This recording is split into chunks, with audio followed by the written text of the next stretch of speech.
Fala galera, eu sou o Rodrigo Guimarães e sejam todos muito bem-vindos a mais um vídeo aqui do canal Grana no Bolso, tá rapaziada?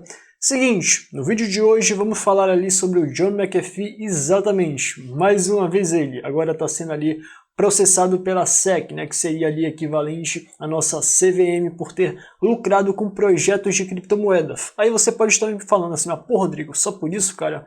E tipo, de fato, esse tipo de manchete é meio que dúbia, né? Eu pensei que fosse uma situação, né, que ele fosse multado somente, né, multado e processado somente por lucrar com criptomoedas, que na minha visão não seria nenhum tipo de erro, nenhum tipo de crime, mas tem muito mais detalhes que vocês não sabem que eu vou revelar nesse vídeo, tá? Mas além dessa notícia também vou falar sobre um brasileiro que lucrou mais de $1 milhão em 2 dias com Bitcoin. É isso mesmo que você tá ouvindo, tá? E você deve estar me perguntando, mas pô Rodrigo, como é que isso é possível, cara? Será que o cara ali fez algum tipo de maracutaia? Será que o cara ali fez algum tipo de coisa que ninguém sabe? Não, foi algo completamente lícito, legal, só que a maioria das pessoas jamais conseguiram fazer o que ele fez. Até porque ele foi o único brasileiro e a primeira pessoa a chegar nesse tipo de lucratividade no modelo que ele fez, tá? Então ficou curioso para saber mais detalhes sobre essa história, então mais detalhes aqui sobre o processo do John McAfee, fica comigo até o final desse vídeo que você vai ter ali as respostas para todas as suas dúvidas, demorou? Agora, só um recado rápido para aqueles que ainda não são inscritos aqui no canal, para se inscreverem, darem um like e compartilharem com geral.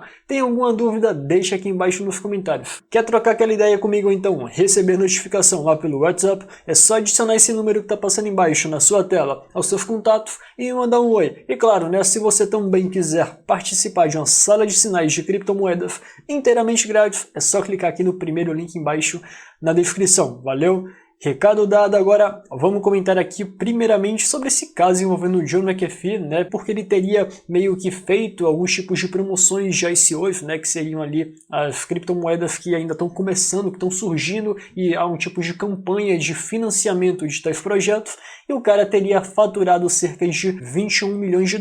Até aí, nenhum tipo de problema segundo a ótica libertária, afinal, o cara ele pode lucrar o quanto ele quiser, desde que ele não promova nenhum tipo de fraude, não engane ninguém. Mas claro, né, que a SEC está muito interessada somente nisso, porque o cara possivelmente não fez ali a declaração daqueles valores, né, e a SEC deve estar muito aborrecida com isso, e acabou entrando com ação civil contra esse desenvolvedor de software. Ele teria ganho essa grana ao promover as ICOs, ele e também outra pessoa, né, que fazia parte da equipe dele. Essa outra pessoa teria faturado cerca de $316 mil para ajudar a promover esse tipo de promoção, tá? Para promover esse tipo de negócio, essas moedas. Só que o problema que está existindo nesse tipo de divulgação, segundo a SEC, é que esse desenvolvedor teria simulado, né, um tipo de investimento nessas ICOs, né? Ele não teria sido ali um cliente, como ele teria dito, né? Ele chegou ali nas redes sociais dele fazendo tal indicação, dizendo que era cliente dessas criptomoedas, que estaria investindo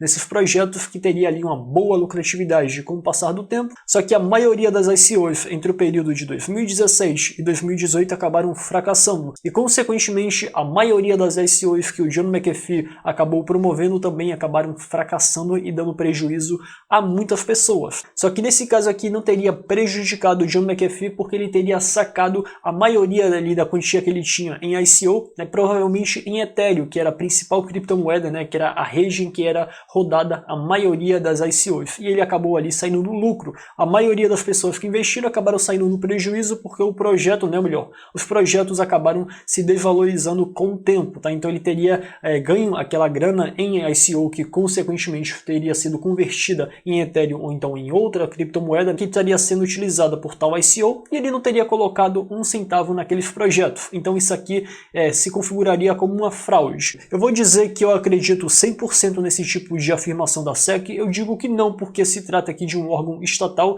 e que também tem seus próprios interesses, mas eu não digo que o John McAfee também seja esse santo. Não vou aqui colocar minha mão no fogo pelo McAfee dizendo que ele nunca promoveu fraude. De maneira nenhuma. Eu também acredito na possibilidade dele ter de fato promovido esse tipo de fraude aqui, e se ele promoveu, se ficar comprovado que ele fez esse tipo de divulgação, não colocou um centavo nas criptomoedas e acabou promovendo esses projetos e fez ali esse saque antecipado, sim, ele deve ser processado não somente na esfera civil, mas também na esfera penal por fraude. Só que o seguinte, tá, meu ponto de discordância com relação ali a uma possível ação da SEC é que caso consigam ali reaver ali a grana que ele teria ganho nesse tipo de esquema, né, e também caso ele venha a pagar ali as multas provenientes desse tipo de investigação, que a grana não vá para o Estado, que não vá para a SEC, que vá para indenizar as pessoas que tenham perdido dinheiro nesse tipo de esquema aqui. Só que de fato isso é muito difícil, para não dizer impossível de se acontecer. Saindo aqui dessa notícia, vamos falar sobre o brasileiro que conseguiu cerca de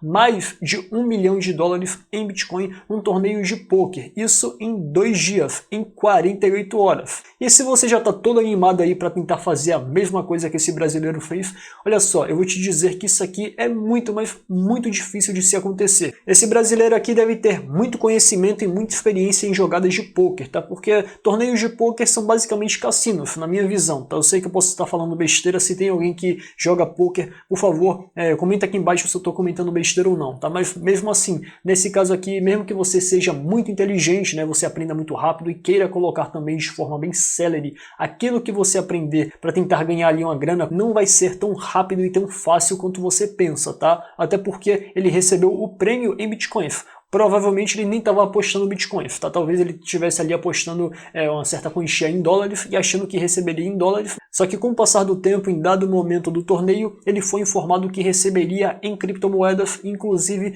pediram para que ele fornecesse, né? Ele e outras pessoas fornecessem ali, antes de ter ali o torneio finalizado, né, porque também teriam ali as classificações. Então as 8 pessoas, né, os últimos 8 finalistas que estavam participando desse torneio forneceram as carteiras de Bitcoin para que fossem depositados os prêmios depois da finalização de tal torneio, e esse brasileiro conseguiu ficar em primeiro lugar, adquirindo uma quantia de $1.050.560 em Bitcoin, que daria mais ou menos 104,23 Bitcoins na cotação do dia que ele teria recebido aquele prêmio. E tipo, foram 48 horas de jogo. Eu não sei se foram 48 horas diretas, se foram intercaladas, só sei que de fato não é uma tarefa muito simples de ser realizado, nem me arrisco. Esse tipo de torneio, conhecido como The Venom, teria sido realizado no America's Card Home, e foi o único brasileiro finalista ali que estava encarando ali muitos jogadores de outros países como Letônia, Hungria, Alemanha, República Tcheca, Canadá e Estados Unidos, e conseguiu desbancar todos eles. Inclusive, tá, foi a primeira pessoa que foi pago com bitcoins num torneio desse tipo, e o nome dele deve ir para o Guinness Book. Tá? Ele foi ali contatado pelos organizadores daquele tipo de ranking, né, naquele livro que é publicado anualmente,